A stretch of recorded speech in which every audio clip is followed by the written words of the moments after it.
ஒரு 10 பேர் வந்து படம் எடுக்க வேணாம், படம் பிடிக்கல, இல்லை படம் வந்து இந்த மாதிரி படம் எடுக்க வேணாம் அப்படின்னு யோசிக்கிற ப்ரொடியூசர்ஸே நம்ம மீட் பண்ணிருக்கோம்னு நினைக்கிறேன். ஆனால் 11 இந்த கதை வேணும்னு காத்துட்டு இருக்கிற ப்ரொடியூசர்ஸ் நிறைய பேர் இருக்கிறாங்க. அந்த 11வது ஆளை தேடுறதுல தான் நம்முடைய தேடுதலும் இருக்குது.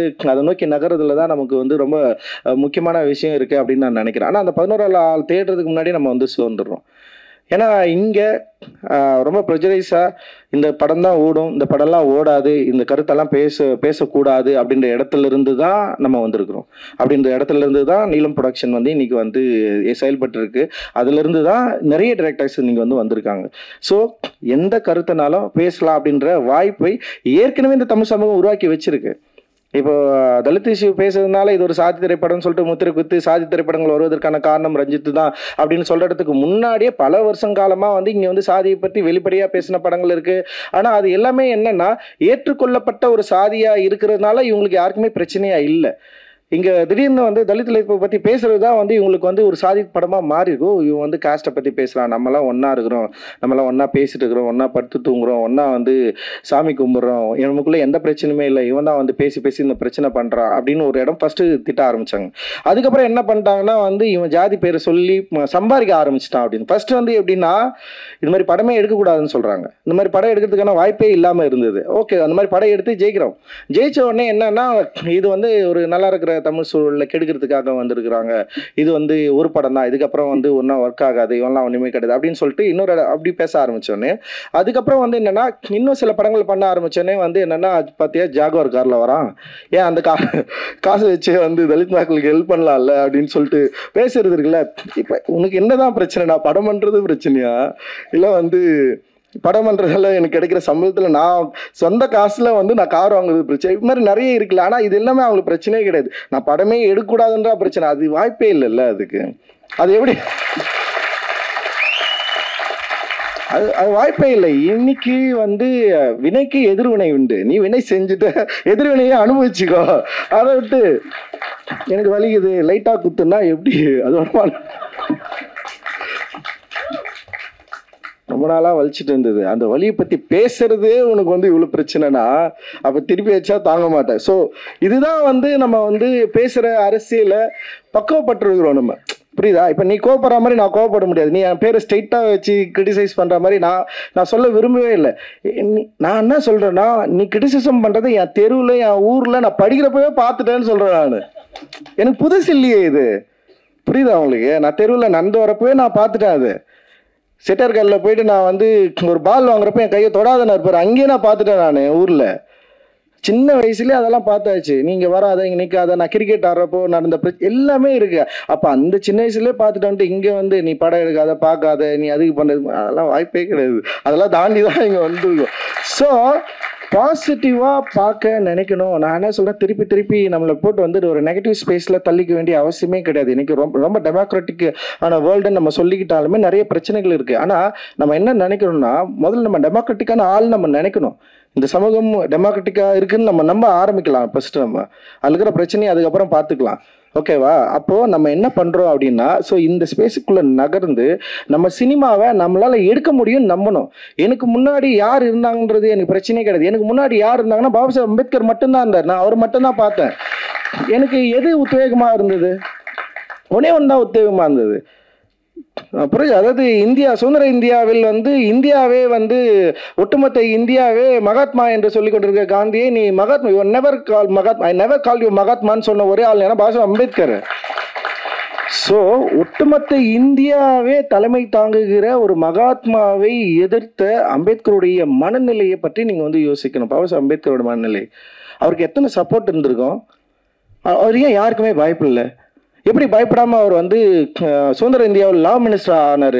அவ்வளவு முரண்பாடுகள் உள்ள காந்திக்கும் காந்தி அவர்களுக்கும் பாபா அம்பேத்கருக்கும் வந்து பெரிய மோதல் இருக்குது, பெரிய முரண் இருக்குது, உரையாடல்கள் பயங்கரமாக இருக்குது, தீயாக இருக்கும். அப்படி இருந்தவங்க வந்து ஃபஸ்ட்டு வந்து இந்திய சுதந்திர இந்தியாவில் ஆட்சி அமைக்கிறப்ப வந்து பாபா சாஹேப் அம்பேத்கர் கூப்பிட்டு நீங்கள் லா மினிஸ்டராக இருக்கணும்னு சொல்லிட்டு இன்வைட் பண்ணுறாங்க. ஸோ அது எவ்வளோ பெரிய ஒரு வாய்ப்பு இல்லை அது. அதை வந்து அவர் என்ன பண்ணாரு, திரு காந்தி அவர்கள் மீதும் காங்கிரஸ் மீதும் அவர்களுக்கு விமர்சனத்துக்காக அதை ஏற்காம விடல. அவர் ஓகே நான் பண்றேன்னு சொல்லிட்டு உள்ள போய் பண்றாரு.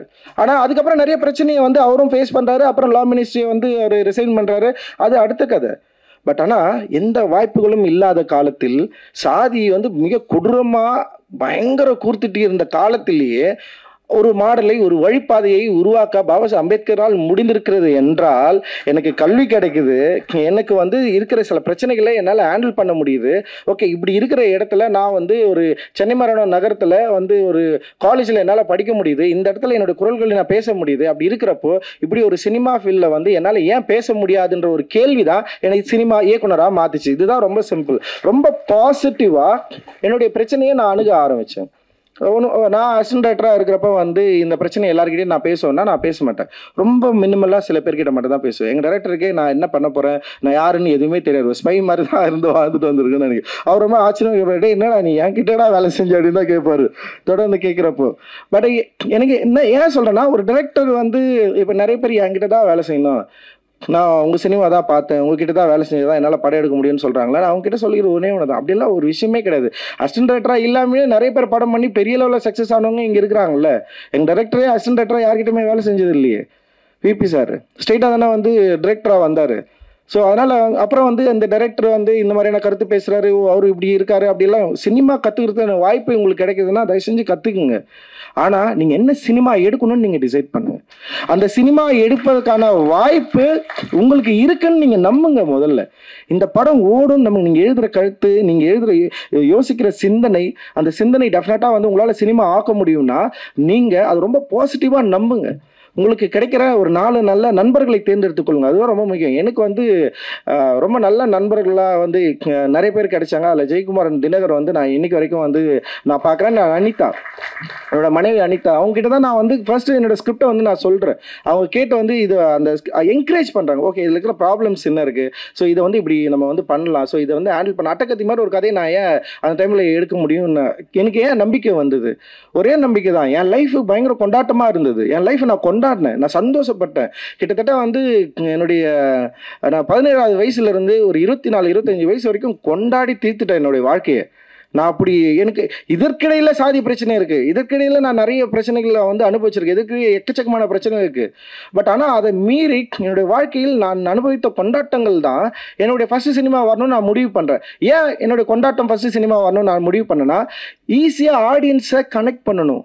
ஆக்சுவலி அது ஒரு கேம், அது ஒரு ட்ராப் தான். அது நான் ஒரு ட்ராப் பண்ண ட்ரை பண்ணுறேன்.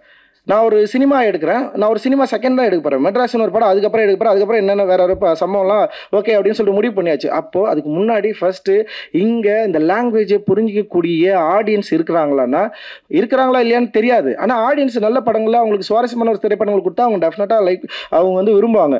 ஆனால் அந்த படத்துக்கான தயாரிப்பாளர் கிடைப்பாங்களா, இதுதான் ரொம்ப முக்கியமான கேள்வியாக இருந்தது. ஆனால் மெயின் ஸ்ட்ரீம் ப்ரொடியூசர்ஸ் யாருமே அதுக்கு ஒத்துக்கல. நான் சொன்ன கதையை வந்து யாருமே, ஆனால் இது ஒரு காமெடி ஃபிலிம் தான், பட் ஆனால் வந்து நான் ஒரு புதுமுகங்களை வச்சு தான் போகணுன்னு ட்ரை பண்ணேன். எனக்கு தெரிஞ்ச ப்ரொடியூசர்ஸ் கூட நிறைய பேர் இதை பற்றி பயந்தாங்க. அண்ட் சிவி குமார் வந்து புதுசாக உள்ளே வந்தார். அவருக்கு வந்து இதை பற்றி எதுவுமே தெரியாதனால, அண்ட் சினிமா பிஸ்னஸ் அது மாதிரி எந்த எதுவுமே தெரியாது அவருக்கு ஒரு ஆசை படம் பண்ணணுன்னு சொல்லிட்டு ஓகே அவர் வந்து என்னை நம்பினார். நான் அவர் நம்பிக்கையே வீண் பண்ணல. இது மட்டும்தான் ஒரே கோல் அவருக்கும் எனக்கு இருந்தது. மற்றபடி வந்து அவர் என்னுடைய அரசியலை விரும்புகிறாரா அப்படின்றதுல நிறைய டிஃப்ரெண்ட் ஆஃப் ஒப்பீனியன் இருந்தது. படம் ரிலீஸ் வரைக்கும் எனக்கு அவருக்கும் நிறைய பிரச்சனைகள் இருந்தது இந்த அரசியல் நிலைப்பாடு மீது. ஆனால் அவருக்கு இந்த படம் என்னவா இருக்கணும்னு அவர் விருப்பப்பட்டாரோ அப்படி இருந்தது. எனக்கு அவர் ஒரு தயாரிப்பாளர் என்ன நம்பி படம் போடுறாரு, அவரை வந்து நம்ம எந்த வகையிலையும் கைவிட்டக்கூடாதுன்னு நான் நம்பினேன். அண்ட் என் ஒர்க் மேலே நான் ரொம்ப சின்சியராக இருந்தேன், ரொம்ப நேர்மையாக இருந்தேன்.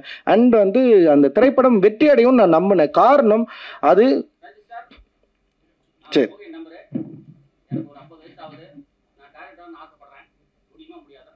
முடியும்ண்ணா, எல்லாராலையும் ஆட முடியும். நல்ல திரைக்கதை, நல்ல கதை இருந்தால் டெஃபினட்டாக ஆக முடியும்னா அது வயசெல்லாம் பிரச்சனை இல்லை. நிறைய பேர் அது மீறியும் பண்ணிட்டுருக்காங்க. ஸோ இந்த நம்பிக்கைகளுக்குள்ள நம்ம இறங்க வேண்டிய தேவை இருக்குது. அதனால் தயவு செஞ்சு இந்த கதையை யோசிக்கலாமா, இப்படி யோசிக்க வேணாமா, இப்படி பண்ணலாமா அப்படின்னு எதுவுமே யோசிக்காதீங்க. அண்ட் நமக்கு முன்னாடி நிறைய வெற்றி பெற்றவர்கள் இருக்கிறாங்க. அண்ட் வந்து இன்றைக்கி வந்து எல்லா படத்தையும் ஸ்டேஜ் பண்ண முடியும். கூழாங்கல் மாதிரியான இல்லை குட்டுக்காளி மாதிரியான படங்கள் வந்து இன்றைக்கி ஸ்டேஜ் பண்ணி மக்கள்கிட்ட பெருவிதமான பாராட்டையும் அவனும் வரவேற்பையும் பெற முடியுது. அப்படின்றப்போ ஒரு ஆர்ட் ஹவுஸ் மூவி அப்படின்னு தனியாக ஜானர் பண்ண முடியாமல் அதுவுமே இன்றைக்கி வந்து ஒரு மெயின் ஸ்ட்ரீம் சினிமாக்குள்ளே வந்து மக்கள்கிட்ட போய் சென்றடைய வெற்றியடைய முடிகிற ஒரு இடத்துல தான் இருக்குது. அதனால் பெரிய நம்பிக்கையோட நீங்கள் செயல்பட வேண்டிய தேவை இருக்குது அப்படின்னு நான் இந்த நிகழ்வில் உங்கள்கிட்ட நான் வந்து கேட்டுக்கிறேன். அண்டு சோசியல் கான்ஷியஸ் டெஃபினட்டாக அந்த தேவை அண்ட் ரெஸ்பான்சிபிலிட்டி மிக மிக மிக அவசியம். நம்ம ஏன் சினிமா பண்ணுறோம், நம்ம ஏன் எதுக்காக பண்ணுறோம், என்ன பண்ண போகிறோம், இந்த சினிமா மூலமாக என்ன பண்ண போகிறோம். இப்போ ஸ்பைக்லியோட கோட்டை வந்து நம்ம இந்த புக்கோட பின்னாடி வந்து போட்டிருக்கோம். உண்மையிலே ஸ்பைக்கி அதை பற்றி பேசியிருக்காரா அப்படின்றது வந்து எனக்கு தெரியாது. ஸ்பைக்லி படங்கள் நான் நிறைய பார்த்துருக்கேன். ஆனால் என்னுடைய முடிவு அதுவாக தான் இருந்தது. ஆனால் நான் இப்போ பார்க்குறப்போ திடீர்னு ஸ்பைக்லி இந்த வார்த்தையை பேசியிருக்காரு அப்படின்னு சொல்லிட்டு எனக்கு சந்தோஷமா இருக்கு. So I don't want to change. என்னால் இந்த உலகத்தை வந்து இங்கே இருக்கிற சாதி சமூகத்தை, இங்கே இருக்கிற இன்இக்வாலிட்டியை வந்து என்னால் ஒரேடியாக மாற்றிட முடியுமானா மாற்றிட முடியாது. ஒரு டிஸ்கஷனை என்னால் கிரியேட் பண்ண முடியும்னு நான் நம்பினேன். அந்த டிஸ்கஷன் தொடர்ந்து நடந்துகிட்டே இருக்கேன். அந்த டிஸ்கஷன் மேலே பல விமர்சனங்கள் இருக்குது, அதாவது எதிர்மறை விமர்சனங்கள் இருக்குது, ரொம்ப பாராட்டத்தகுந்த விமர்சனங்களும் இருக்குது. ஸோ அதை பற்றி எனக்கு வந்து ரொம்ப சந்தோஷம் தான். what I done, what I'm been doing, I'm really happy and I'm பயங்கர சந்தோஷமான ஒரு மனிதனா இருக்கிறேன். நான் என்ன பண்ணியிருக்கேன் அப்படின்னு பார்க்குறப்ப வந்து உண்மையிலேயே ரொம்ப ரொம்ப ரொம்ப ஹாப்பியான ஒரு மனிதனா இருக்கிறேன். ஸோ இதை நான் பெறுவதற்கு என்னுடைய நோக்கங்களும் என்னுடைய பிடிவாதமும் தான் காரணமாக இருக்குது. ஏன்னா நான் ரொம்ப பிடிவாதமாக இருந்தேன். அந்த நோக்கத்தை கைவிட்டக்கூடாதுன்னு நினச்சேன். நான் பேசுறது மூலமாக என்ன எவ்வளோ ஸ்டீரியோடைப் பண்ண முடியுமோ அவ்வளோ பண்ணாங்க. அதை பற்றிலாம் எனக்கு எந்த கவலையுமே கிடையாதுன்னு சொல்லிட்டு தொடர்ந்து இயங்கிட்டே இருக்கிறேன். அஃப்கோர்ஸ் நம்ம வந்து ஒரு கமர்ஷியல் இண்டஸ்ட்ரியில் இருக்கோம். நம்ம எல்லாமே பெரிய அளவில் பணம் போடுறாங்க. அந்த பணத்தை திருப்பி தர வேண்டிய நோக்கம் இருக்குது. அந்த பணத்தை வந்து கரெக்டாக அவங்க ப்ரொடியூசர்ஸ்க்கு வந்து பெற்றுத்தர வேண்டிய தேவையும் இருக்குது. அது கிரியேட்டராக நான் உணர்றேன். அண்ட் எனக்கு ஒரு ரெஸ்பான்சிபிலிட்டி இருக்குது. அதே நேரத்தில் என்னோட திரைப்படம் என்னவா இருக்கணும்ன்ற ரெஸ்பான்சிபிலிட்டியும் அதில் வந்து பெரிய கட்டுப்பாடும் எனக்கு இருக்கு, நோக்கமும் எனக்கு இருக்கு. அதை நீங்கள் உங்களுடைய முதல் திரைப்படங்கள்லேயே ஆரம்பிக்கணுங்க. இப்போ பரியரும் பெருமாள் ஏன் ஃபர்ஸ்ட் படத்துலேயே அவ்வளோ வேஸ்டான ஒரு பெரிய டிஸ்கஷன் அவ்வளோ ரீச்சை பெற்றதுன்னா, அப்படி ஒரு வாய்ப்பு பரியரும் பெருமாளுக்கு கிடைச்சிது. அது கிடைக்கக்கூடிய சூழல் அன்றைக்கி வந்து இருந்தது. அது உடனே அவ்வளவு காத்திரமான ஒரு சினிமாவை அப்படியே எடுத்து ரிலீஸ் பண்ணக்கூடிய ஒரு ஸ்பேஸ் வந்து அன்றைக்கி ஒரு வாய்ப்பு கிடைச்சதுனால அது ஈஸியாக வந்து சேர்ந்தது இல்லை. ஸோ அப்படி தான் இன்றைக்கி வந்து இருக்குதுன்னு நீங்கள் நம்புங்க. அண்ட் வந்து சில பிரச்சனைகள் இருக்கலாம், இந்த பிரச்சனைகள் எல்லாம் தூக்கி போடுங்க. அண்ட் உங்களாலையும் எல்லாராலையும் மிக அற்புதமான சினிமாவை தமிழ் உலகத்துக்கு மட்டும் இல்லாமல் ஒட்டுமொத்த உலகத்துக்கு நம்மளால் தர முடியும் அப்படின்ற ஒரு நம்பிக்கையை PK Rosy cinema festival, film festival வந்து உருவாக்கினால் அதுவே எங்களுக்கு வந்து மிகப்பெரிய மகிழ்ச்சி. அண்ட் அதை பாபா சாஹேப் அம்பேத்கருடைய பிறந்த மாதமான ஏப்ரல் மாதத்தில் தலித் வரலாற்று மாதமாக கொண்டாடுகிற நீலம் பண்பாட்டு மையம் மூலமாக இந்த மாதத்தில் நாங்கள் வந்து உங்களுக்கு வந்து இந்த ஃபெஸ்டிவலை நிகழ்த்தி காட்டி உங்களோடு இருக்கிறதுல பெரும் மகிழ்ச்சி. இதில் உடன் இருந்த அனைத்து தொடர்களுக்கும் நிறைய இயக்குநர்கள் இதில் வந்திருக்காங்க. நிறைய பேர் ரொம்ப இன்ஸ்பைரிங்காக பேசினாங்க. நிறைய டிஸ்கஷன் நடந்தது. அண்ட் வந்து அதே மாதிரி படங்கள் திரையிடக்கூடாதுன்னு பிரச்சனையும் வந்தது. அண்ட் இன்னைக்கு வந்து நேற்று போலீஸ் தரப்பில் வந்து நோட்டீஸ் வேற ஒட்டிட்டு போயிருக்காங்க. அண்ட் வந்து இங்கே பிரசாத் லேபுக்கு வந்து இந்த லைசன்சிங் கேன்சல் பண்ணுன்ற அளவுக்கு வந்து ஒரு த்ரெட்னிங்கும் வந்து கிரியேட் ஆகிருக்கு. பட் அஃப்கோர்ஸ் அதை பற்றி பிரச்சனை இல்லை. இப்போ சந்தோஷம் நம்ம வந்து வெளியில் திரையிடலாம், நம்ம இங்கே திரையில அனுமதி கிடைக்கலன்னா நம்ம டெஃபினட்டாக சந்தோஷம் வெளியில் திரையிடலாம். அதை நம்ம எதிர்கொள்ள அளவுக்கு சக்தி நமக்கு இருக்குது. நமக்கு பிரச்சனை நம்மனா அவ்வளோ கிரைம் எல்லாம் பண்ணலாம். அது சிவில் ஏதோ கிரைம் பனிஷ்மெண்ட் எல்லாம் சொல்கிறாங்க. ஸோ அப்படி ஒரு பிரச்சனையெல்லாம் அதை எதிர்கொள்ளலாம். பரவாயில்ல, கொஞ்ச நாள் ஜெயிலில் போய் உட்காரலாம் வாங்க. முடியல, எவ்வளோதான் வேலை செய்யுது. ஒரு 10 நாள் ஜெயிலில் உட்காந்து கொஞ்சம் புக்கு படிக்கலாம், கொஞ்சம் வேற ஒரு என்வரன்மெண்ட்டு கொஞ்சம் இன்ட்ரெஸ்டிங்காக இருக்கும். ஸோ அதனால் வந்து கைதாவதற்கு தயாராக இருக்கிறோம். ஸோ சந்தோஷையும் நசீரையும் ஒரு நல்ல நாள் சொன்னீங்கன்னா நம்ம வந்து திரையிட்டு அந்த சம்பவத்துக்கும் தயாராகும். அண்ட் வந்து ஸோ இது ஒரு என்ன சொல்கிறது, இங்கே இருக்கிற மக்களுக்கான ஒரு சினிமா. அந்த மக்களுக்கான சினிமாவை எடுப்பதற்கு எங்களுக்கு எல்லாவித தார்மீக உரிமையும் உண்டு.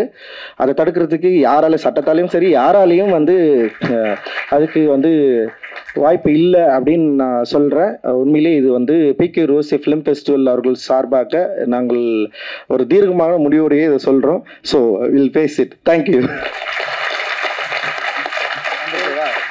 தேங்க்யூ. நன்றி. 10 நாளில் ஜெயிலில் இருக்க தயார் பாரஞ்சித் அதிரடி யூடியூப் தம்பனையில் வந்து ரெடி ஆயிடுச்சு. Thank you so much. தன்னுடைய முதல் திரைப்படத்தை ஒரு தலித் அடையாளங்களோடு எடுக்கக்கூடிய பல தயக்கங்களுடன் ஒரு சினிமாவுக்குள் ஒரு இளைஞன் நுழைந்து ஒரு தலித் திரைப்பட விழாவை நடத்தியிருக்கிறார் என்பது ஒரு வரலாறு. அந்த வரலாற்றுக்கு நம்ம எல்லாம் சாட்சியாக இருந்திருக்கிறோம்.